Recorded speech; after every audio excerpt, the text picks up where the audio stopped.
பெண்களுக்கு ரொம்ப அவசியமான ஒரு உணவுன்னு சொன்னால் உளுந்து. அதுவும் வந்து இன்னைக்கு முன்னாடிலாம் உளுந்துன்னா அந்த தொலியோடு இருக்கும். அதை தோசைக்கு அரைக்கும் போது ஊற வைக்கும் போது அந்த கருப்பு தொலியை எடுத்துருவாங்க.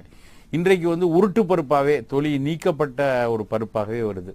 ஆனால் இன்றைய அறிவியல் ஆய்வுகள் எல்லாமே இந்த தொலி சேர்ந்த உணவுகள் தான் அந்த பெண்களுடைய ஹார்மோன் சுழற்சிக்கு மிக அவசியமான பொருட்கள் நிறைந்தது அப்படின்னு கண்டுபிடிக்கிறாங்க. ஸோ அதனால் நம்ம என்ன பண்ணணும் அப்படின்னா, நம்ம வீட்டில் ஒரு சப்பாத்திக்கு தால் செய்கிறோம், அப்போ கூட இந்த தொலி உளுந்தோடு சேர்த்த உணவுகளை நம்ம பாசிப்பயிர் வச்சு தால் பண்ணுவோம்.